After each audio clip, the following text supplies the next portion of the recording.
Manusia berencana, Tuhan yang menentukan. Ya begitulah hidup, tidak ada yang pasti terjadi. Kecuali satu, kebangkitan King MU.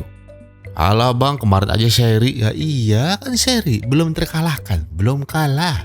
Kalian dengar? Unbeaten. Nah, tapi kalau bicara soal ketidakpastian, itu persis dengan cerita hari ini. Awalnya, pria ini memang seorang mas-mas pedagang nasgor biasa. Nah, tapi kan tidak akan ada yang mengira kalau dulunya pria satu ini bisa bersanding dengan para pembalap hebat lain di Cina. Penasaran? Jadi begini ceritanya.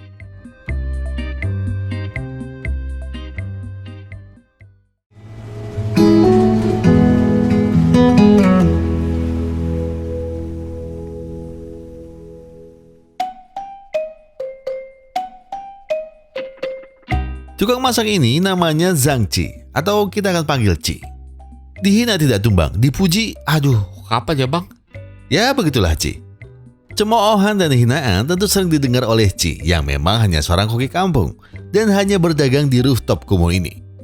Selain berdagang nasi goreng, Qi juga punya satu kesibukan lain, yaitu mengurus anak satu-satunya yang bernama Zhang Fei.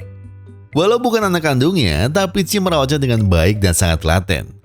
Hari ini kegiatan Qi adalah menghadiri sebuah persidangan dan tentu saja ditemani oleh anaknya Zhang Fei. Dengan backpack balap favoritnya, Qi mengayuh sepedanya menuju pengadilan. Namun tepat sebelum ia masuk ke dalam ruangan persidangan, ia ditanya dulu oleh para wartawan. Dan Qi pun menjawabnya dengan penuh keyakinan.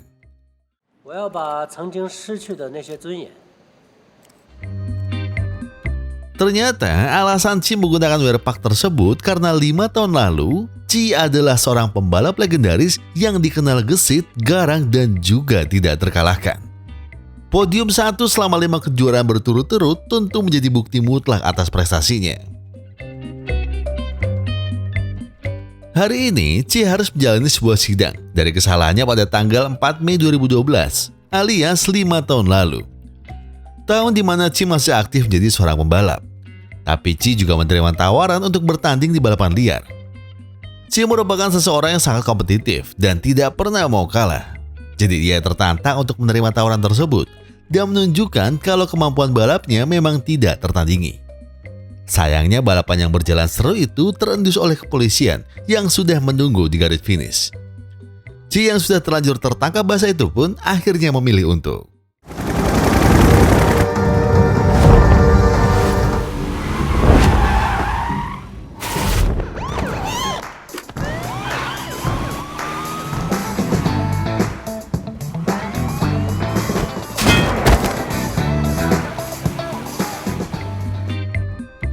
walau tak sampai masuk bui, Qi harus menerima hukuman kalau SIM-nya harus ditangguhkan selama 5 tahun. Hal tersebut tentu menjadi masalah besar bagi Qi yang dulu seorang pembalap. Penangguhan SIM-nya juga berimbas pada lisensi pembalapnya.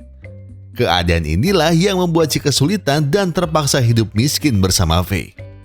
Namun, karena tahun kelima telah Qi lewati, kini ia bertekad penuh untuk kembali ke trek dan merebut kembali kesuksesannya. Keputusan hakim hari ini juga semakin menguatkan tekad Qi untuk kembali ke trek.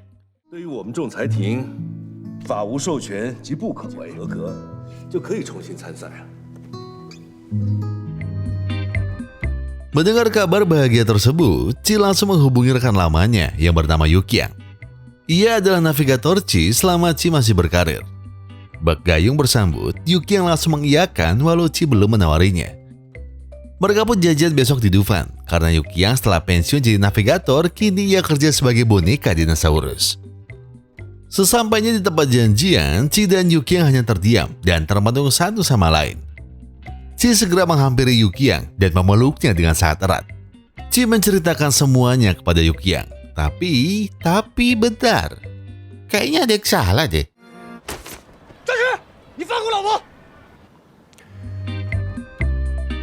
Ya, reuni yang sepertinya terasa agak logo memang. Namun Qi dengan aji-aji betah isinya pun akhirnya tetap menceritakan kembali apa niatannya bertemu dengan Yuqiang.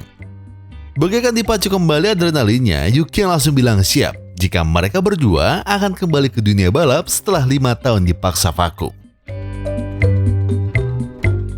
Hal pertama yang harus Qi dan Yuqiang lakukan adalah mendapatkan kembali SIM milik Qi. Dan untuk mendapatkannya, Qi harus mampu lolos tes SIM. Tapi nampaknya jalan Ci tidak akan semulus itu, karena ia harus ditemani oleh polisi yang nampaknya fans Liverpool. Soalnya sering marah-marah. Polisi tersebut terus-menerus meragukan kemampuan dari Ci. Dengan penuh emosi dan rasa ingin membuktikan kemampuannya kepada Pak Polisi, Ci pun langsung gaspol dan langsung berhasil.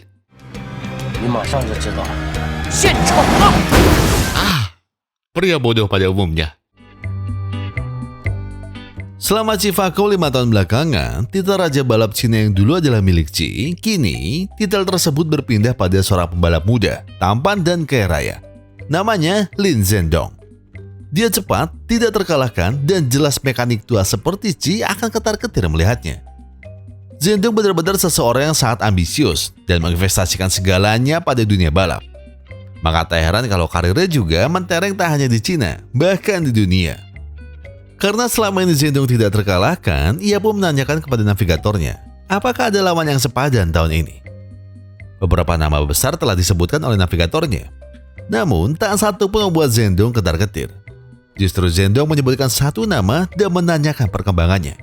Dan nama itu adalah Zhang Ji. Karena bagi Zhendong, lawan yang sepadan baginya saat ini hanyalah seorang Zhang Ji.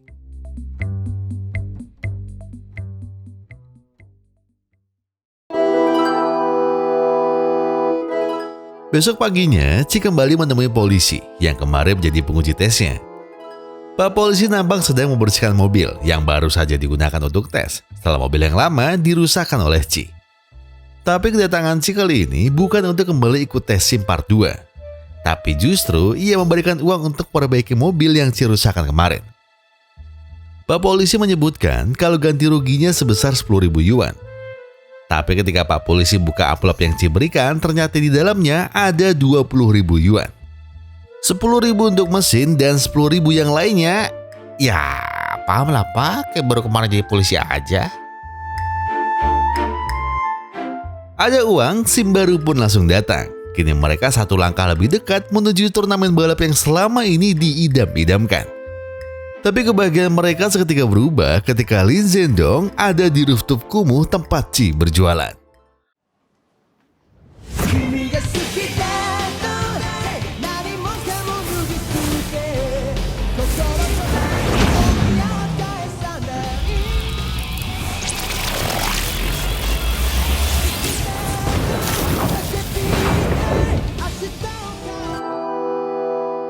Ketegangan di antara keduanya berakhir pada menikmati city light, sembari ditemani nutrisari jeruk nipis.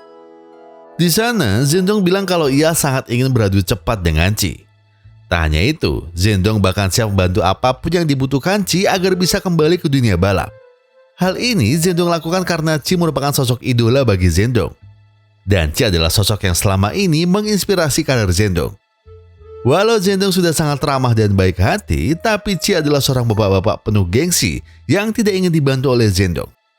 Padahal sebenarnya Ci saat ini sangat membutuhkan itu. Ci juga beranggapan kalau Zhendong adalah saingan terberatnya saat ini. Ci sangat ingin mengalahkannya.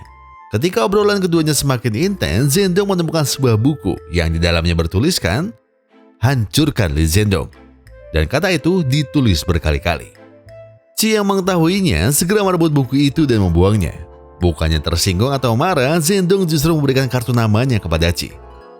Zhendong hanya berharap ia dapat bantu Ci bergabung pada turnamen tahun ini. Dan mereka dapat saling membuktikan siapa legenda yang sebenarnya. Esok harinya, Ci menghampiri Yuki yang dengan sangat excited. Ci ingin menunjukkan seragam baru untuk tim mereka. Baju dengan wajah Ci tersenyum di depannya. Tapi sepertinya bajunya malah lebih mirip baju sablonan pasar malam yang habis dicuci sekali, sablonnya langsung retak. Namun Ci menjelaskan kalau baju tersebut ada filosofinya. Angka 1246 di dalamnya adalah nomor jalan ketika Ci dan Yuki yang pertama kali mengikuti balapan resmi. Yuki yang cuma iya aja, ia takut Ci marah kalau ia membantahnya nanti. Ci dan Yuki yang pun kini sampai di garasi. Ia akhirnya kembali menaiki mobil balap yang sebenarnya. Mobil ini berasal dari tim lamanya dulu. Ci berhasil menyewanya dengan harga yang lebih murah karena memang mereka sudah kenal sejak lama. Mereka berdua kembali merasakan atmosfer yang sudah 5 tahun tak mereka rasakan, yaitu atmosfer menjadi seorang juara. Tapi kesenangan mereka tak bertahan lama karena manajer Yi datang menghampiri mereka dan berkata kalau mereka tidak diizinkan menyewa dari tim lama mereka.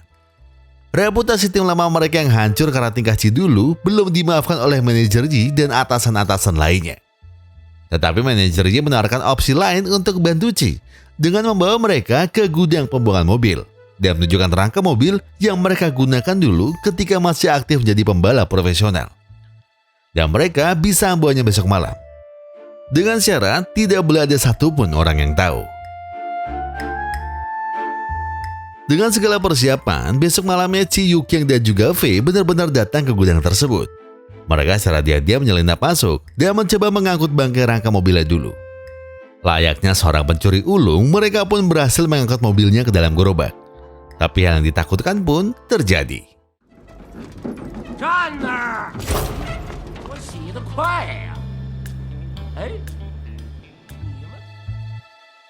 Mereka pun ketahuan oleh si penjaga gudang. Dan sirine tanda bahaya pun mulai dihidupkan.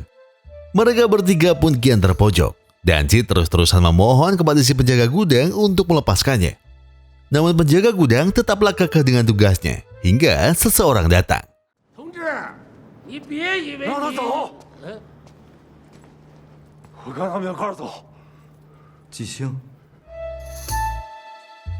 Jising adalah mekanik handal yang selalu Ji dan Yukyang andalkan dulu.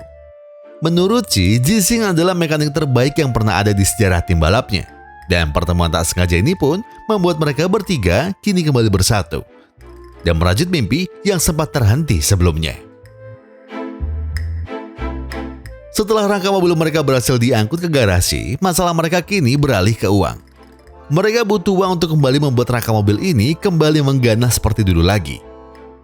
Niatnya mereka ingin patungan. Tapi saat uang mereka bertiga dikumpulkan jadi satu, rasanya uang-uang receh mereka tidak akan pernah cukup untuk membuat rangka bekas ini hidup kembali. Dan jalan satu-satunya bagi mereka bertiga untuk mempertahankan asa yang ada adalah mencari sponsor. Petualangan mencari sponsor mereka ternyata tidaklah mudah. Mereka harus rela diremehkan, dianggap terlalu tua dan tidak akan mampu menang dan tidak akan pernah berhasil menjadi pembalap andalan Cina lagi. Belum lagi kalau mereka harus bertemu dengan orang-orang unik seperti...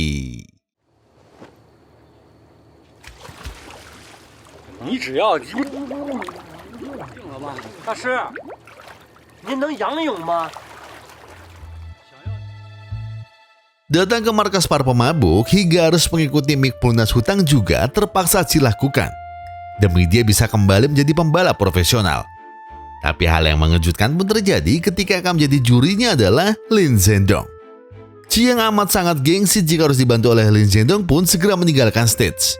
Tapi karena ditahan oleh Yukyang dan hanya ini yang mereka bisa lakukan, akhirnya Ji kembali ke stage tersebut dengan sangat berat hati. 我曾经是个赛车手，说不太出口。9、8、7、6。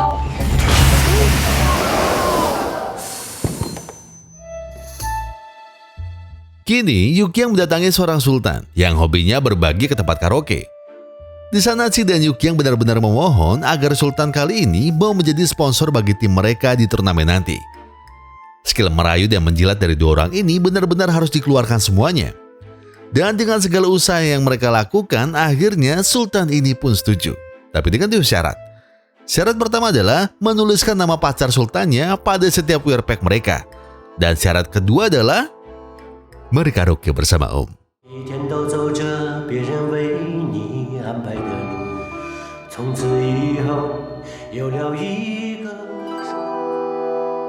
Perjuangan tak kenal lelah mereka pun akhirnya membuahkan hasil. Rangka mobil bekas itu kini telah dibangun kembali menjadi kuda besi yang siap digunakan untuk meraih kehormatan mereka kembali. Walau menggunakan wear pack dengan nama Ani-Ani, tapi Ji dan kawan-kawan kini siap menjadi juara lagi. Apa yang mereka idam-idamkan akhirnya menjadi kenyataan. Dan sudah saatnya mereka membuktikan siapa legenda sebenarnya.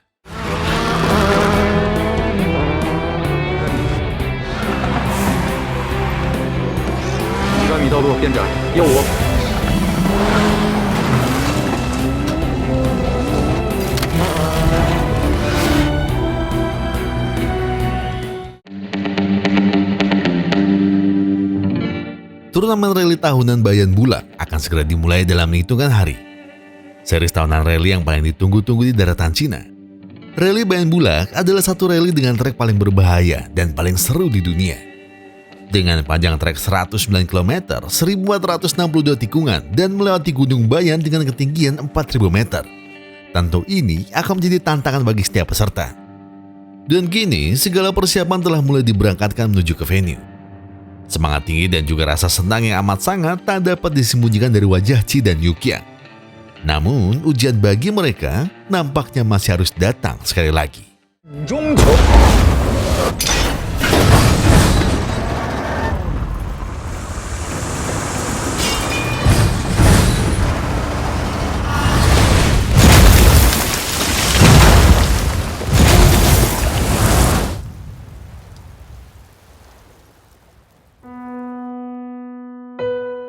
Mimpi mereka tinggal selangkah lagi, dan mimpi besar itu sudah ada di pelupuk mata.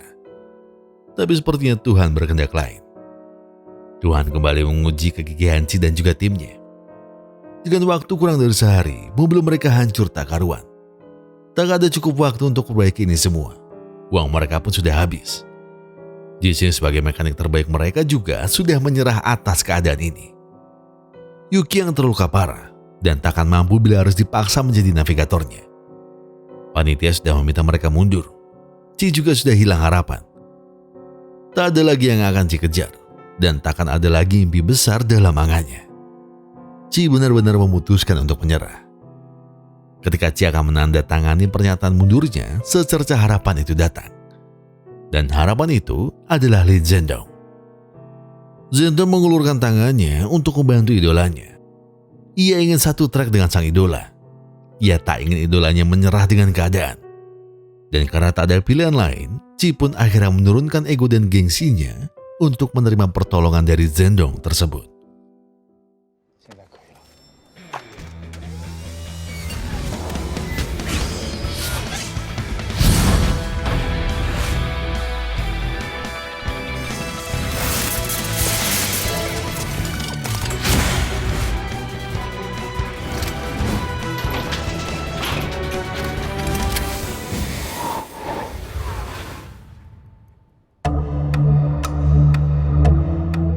Hari balapan pun akhirnya tiba.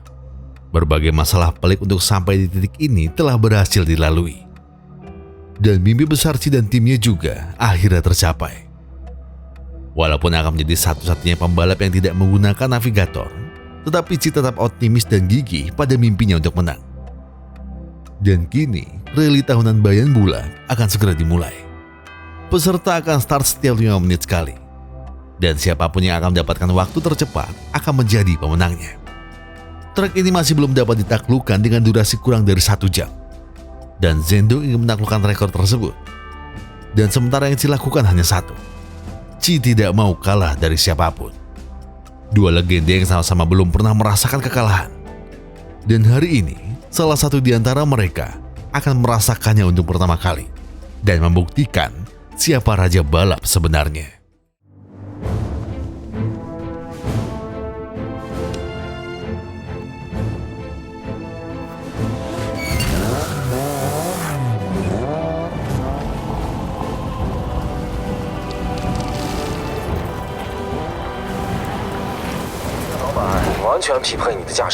OK，那我的入弯点再早一些。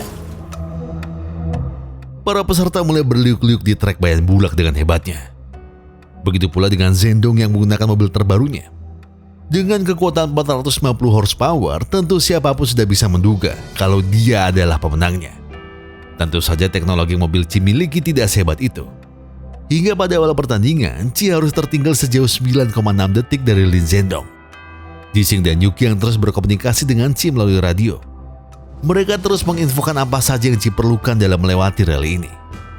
Salah satu tantangan terbesar dalam rally Bayan Bulak adalah suhu yang tak menentu. Dan suhu pada puncak Gunung Bayan turun hari ini. Yang berarti itu bagus untuk mobil para peserta. Dan begitu juga dengan mobil Ci. Sehingga Ci juga semakin bisa maksimalkan kecepatan kendaraannya. Rally juga mulai diwarnai kecelakaan demi kecelakaan. Curamnya tikungan dan sulitnya trek di Gunung Bayan membuat beberapa pembalap tak bisa sampai ke garis finish. Ci masih tampak kesulitan.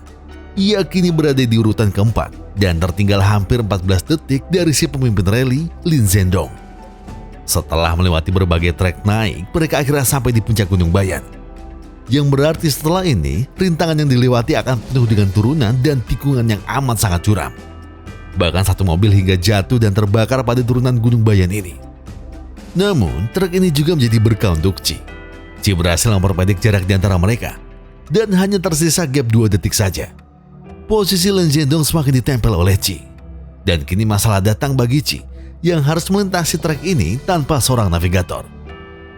Chi tidak mendapat informasi kalau di tikungan depan ada sebuah batu yang cukup besar dan ia tidak punya cukup waktu untuk menghindarinya.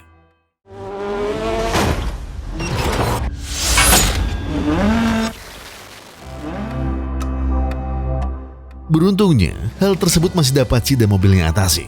Walau dengan sedikit kendala, tapi Chi masih dapat membuat kuda besinya terus berjalan pada trek. Kini, jarak menuju garis finishnya hanya tersisa 2 km saja. Sementara Zhendong yang start lebih dulu akan segera sampai di garis finish. Suhu di mobil Zhendong mulai naik. Jika Zhendong tidak mengurangi kecepatan, maka pistonnya akan meleleh. Tapi Lin Zhendong tak menghiraukan apapun saran dari navigatornya.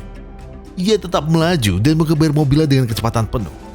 Hingga akhirnya mereka berhasil menuntaskan trek ini dengan rekor 59 menit 58 detik. Sesampainya di garis finish, Zhendong pun keluar dan menunggu idolanya. Zhendong sangat berharap Chi juga bisa sampai di garis finish. Dan doa itu benar-benar terkabul. Kini Chi semakin dekat juga dengan garis finish.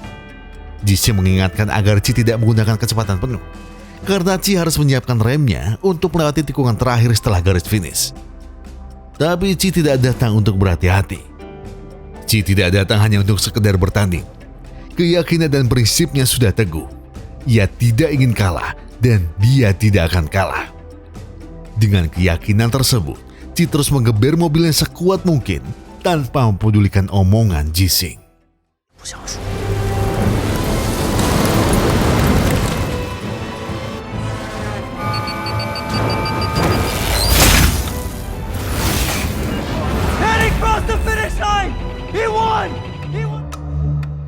Chi memang berhasil menang, dan kemenangan itu menjadi pukulan telak bagi Lin Zhendong. Tapi apalah daya, imbas dari ambisi yang ada dalam diri Chi justru membawanya ke satu mimpi buruk yang tak pernah dibayangkan oleh semua orang. Chi tidak berhasil mengerem mobilnya. Mobil Chi terus berjalan dengan kecepatan penuh, seolah tidak menghiraukan kalau ada tikungan terakhir yang harusnya masih dilalui. Pembatas jalan pun ditabrak. Chi tidak lagi bisa menahan laju mobilnya, hingga ban mobilnya tak lagi dapat menyentuh tanah. Chi terbang melewati tebing dengan lautan lepas yang ada di bawahnya. Laju Chi seolah menghampiri senja matahari yang ada di depannya. Tak ada lagi yang dapat menghentikan Chi. Dan memang begitu adanya. Zhang Chi berhasil menang. Catatan waktu yang Chi raih sukses mengungguli apa yang Lin Zhendong dapatkan. Bias matahari senja sore itu seolah bersinar lebih terang dibanding biasanya. Seolah ada cahaya lain yang ikut bersinar bersamaan dengan tenggelamnya matahari di ufuk barat. Dan pada akhirnya, Chi memang tidak terkalahkan. Sinarnya begitu terang di sejarah panjang rally Cina. Bagaimana tidak? Sepanjang karirnya, Chi selalu menang dan selalu menang. Walau pada akhirnya, harga yang harus dibayar terlalu mahal untuk sebuah medali yang tidak pernah dikalungkan di dadanya.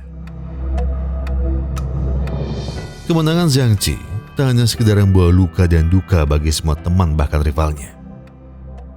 Ada yang menatapnya dengan iba. Ada juga yang menatapnya dengan penuh rasa bangga. Dan salah satunya yang menatap dengan bangga adalah Zhang Fei. Zhang Fei memang bukan anak kandung Chi, tapi ia selalu ingin bersanding dengan sang ayah di balik kemudi mobil rally. Mimpi indah yang pada akhirnya hanya menjadi sebuah mimpi.